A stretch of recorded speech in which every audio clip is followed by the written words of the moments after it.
Good evening बच्चों, सभी को आज की मैथ्स की कक्षा में स्वागत है। तो पिछले क्लास में जो है हमने पिक्टोग्राफ के बारे में इन डिटेल पढ़ाई की, है ना। लेकिन पिक्टोग्राफ की एक जो है ना, पिक्टोग्राफ जब हम लोग ड्रॉ करते हैं तो कुछ ड्रॉबैक्स है उसके, है ना। तो ड्रॉबैक्स है, फिर डिसएडवांटेजेस जो भी आप बोल सकते हैं। तो डिसएडवांटेजेस कौन कौन से हैं? पहला है कि बहुत ही टाइम कंज्यूमिंग है ना। सबसे पहला टाइम कंज्यूमिंग है, क्योंकि हमें ड्रॉ करना पड़ता है, या फिर ऑलरेडी आपको टेबल दिया गया है तो उसको इंटरप्रेट करके फिर हमें जो है क्वेश्चन के आंसर्स लिखने पड़ते हैं। तो सबसे पहला टाइम कंज्यूमिंग है। सेकेंडली, एक्यूरेट डाटा नहीं मिलता, हमें एक्यूरेट डेटा नहीं मिलता है। इट इज नॉट अवेलेबल, क्योंकि आपने देखा कि जब हम लोग कौन सा भी नंबर दिया जाए, अगर होल नंबर्स में देंगे, फॉर एग्जाम्पल लाइक 435, 516, है ना, जब ऐसे दिए जाते हैं और हमें सिंबल्स में इनको रिप्रेजेंट करना पड़ता है, तो हम लोग क्या करते हैं, हम लोग ये जो ऊपर का नंबर आता है 400 + 35 है, इसको तो हम लोग एक्यूरेटली सिंबलाइज कर सकते हैं। 400 मतलब 4 सिंबल्स हम लोग ड्रॉ कर सकते हैं, like one symbol represent 100 members करके। लेकिन जो ये ऊपर का 35 है, इसको रिप्रेजेंट करने के लिए हम लोग क्या करते हैं, सिर्फ आधा सिंबल ड्रॉ करते हैं। तो उस आधा सिंबल का कुछ भी मतलब हो सकता है, 35 हो सकता है, 60 हो सकता है, 70 हो सकता है, 80 हो सकता है, कुछ भी हो सकता है। एक्यूरेट मतलब करेक्ट डाटा हमें नहीं मिलता है। तो इसकी वजह से पिक्टोग्राफ को क्या करते हैं, कई बार यूज नहीं करते। पिक्टोग्राफ बहुत ही अट्रैक्टिव वे में डेटा को दिखाता है, और बहुत ही अच्छे से क्या करता है, यूजर्स जो होते हैं, जिस जो भी उपयोग करते हैं, उनको बहुत ही आकर्षित करता है।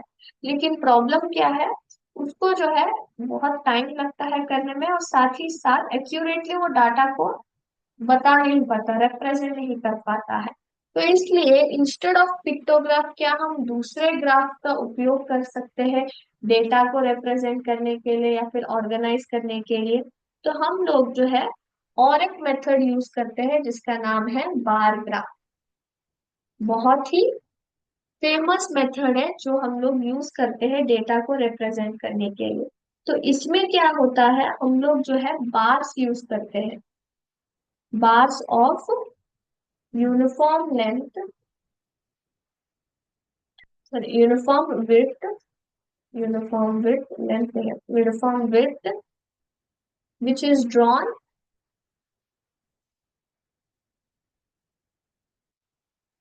horizontally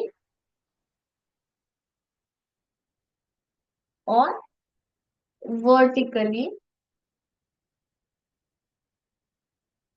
with equal spacing between them,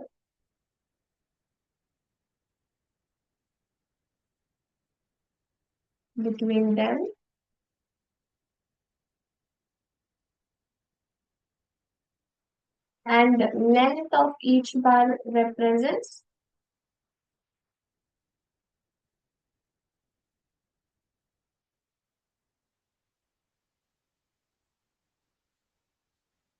given data या फिर given number, but in data। तो बार ग्राफ जो है, बार ग्राफ में हम लोग क्या करते हैं, बार्स ऑफ यूनिफॉर्म मतलब सेम सेम विड्थ, तो उनका जो विड्थ रहता है ना बार्स का, वो जो है जो रहता है ना वो सेम रहता है।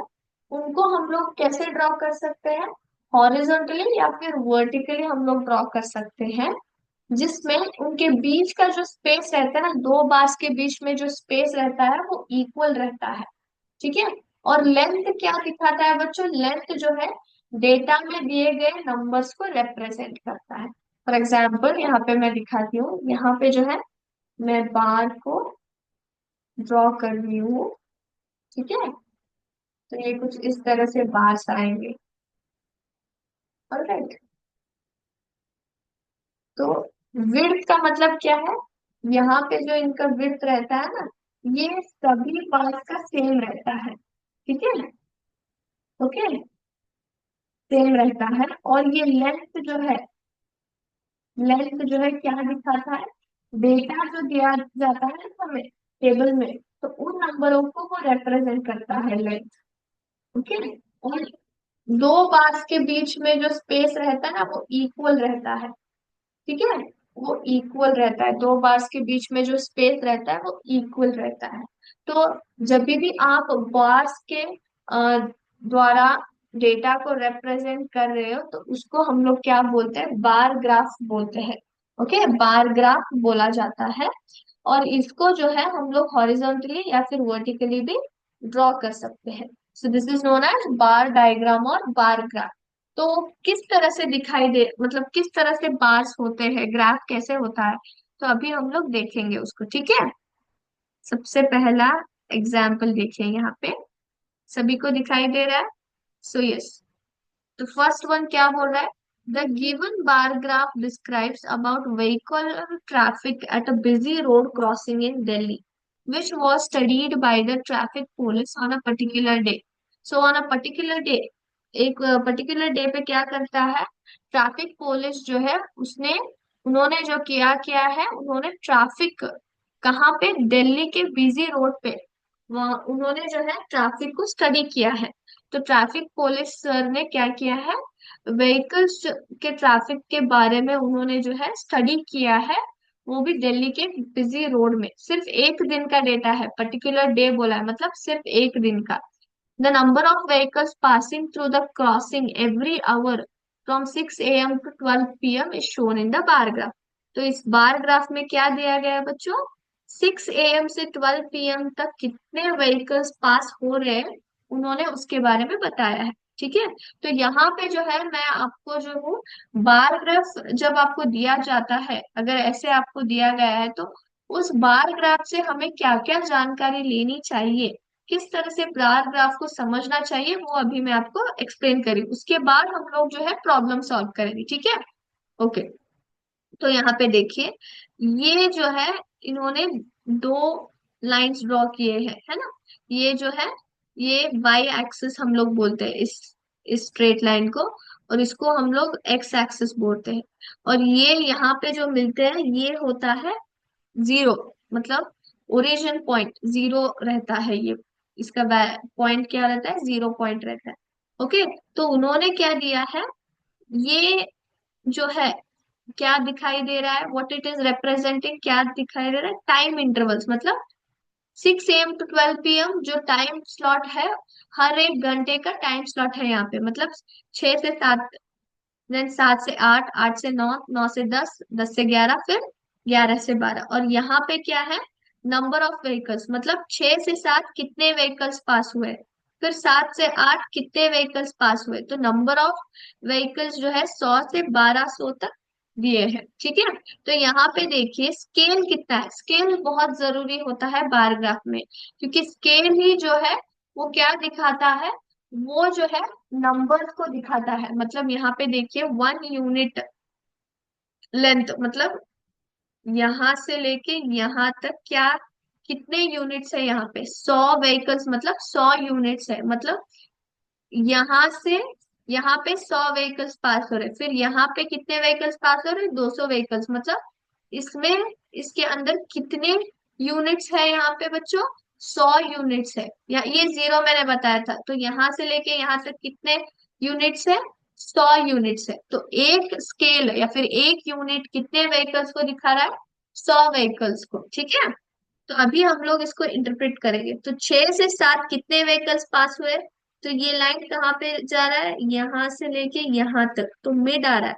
तो हम लोग बता सकते हैं कि 150 व्हीकल्स पास हो रहे हैं, है ना, क्योंकि 100 और 200 के बीच में है, ये बीच में मतलब 150, है ना।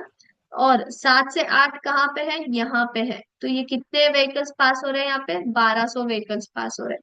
फिर 8 से 9 कितने व्हीकल्स पास हो रहे हैं, यहाँ पे है, तो देखिए यहाँ पे 1000 व्हीकल्स, है ना, 1000 व्हीकल्स पास हो रहे हैं। फिर 9 से 10, यहाँ देखिए कहाँ पे जा रहा है ये लाइन, 900 व्हीकल्स, है ना, 900 व्हीकल्स जो है पास हो रहे हैं। तो 900 व्हीकल्स पास हो रहे हैं। फिर 10 से 11 यहाँ पे है, तो ये भी मिड आ रहा है, तो हम लोग बता सकते हैं 650, है ना, 650 व्हीकल्स पास हो रहे हैं। और 11 से 12, यहाँ पे मैंने स्केल कुछ उपयोग नहीं किया, तो आप जब आप स्केल से एग्जैक्टली रख के देखेंगे तो आपको एग्जैक्टली पता चल गया। तो ये भी जो है बीच में जा रहा है, तो मतलब 450 व्हीकल्स हम लोग बता सकते हैं ना। तो इस तरह से आप क्या बता सकते हैं बच्चों की, सिर्फ बार ग्राफ देखकर आप बता सकते हैं कि कौन से आवर में कितने व्हीकल्स जो है पास हुए हैं। तो मैक्सिमम व्हीकल्स कहाँ पे पास होते हैं, 7 to 8 है ना। Highest number of vehicles 7 to 8 में पास होते हैं। और लीस्ट व्हीकल्स कहाँ पे पास हो रहे हैं, 6 to 7 में, है ना, क्योंकि सिर्फ 150 व्हीकल्स पास हो रहे हैं, है ना। तो इस तरह से आप जो है बार ग्राफ को रिप्रेजेंट कर सकते हो। ठीक है, अभी हम लोग और एक एग्जाम्पल देखेंगे। ओके, तो यहाँ पे देखिए, यहाँ पे जो है सिर्फ मैंने बार ग्राफ दिया है। तो इससे आप क्या समझ पा रहे हो, व्हाट कैन यू टेल, है ना, बताइए फटाफट। तो ये किस तरह का बार ग्राफ है, यहाँ पे बार्स कैसे वर्टिकली दिए हैं। जो पिछला ग्राफ मैंने आपको दिया था वो क्या था, वो हॉरिजॉन्टल में था, हॉरिजॉन्टल शेप में, और ये वर्टिकल शेप में है। ठीक है, तो यहाँ पे देखिए, यहाँ पे जो है टेम्परेचर दिया गया है, फिर यहाँ पे डेज। तो इसका मतलब बार ग्राफ क्या रिप्रेजेंट कर रहा है, temperature of the following week are as follows. तो यहाँ पे हर एक दिन का टेम्परेचर कितना है, वो जो है एक हफ्ते का जो है हमें डिटेल्स दिया दे जा रहा है ना।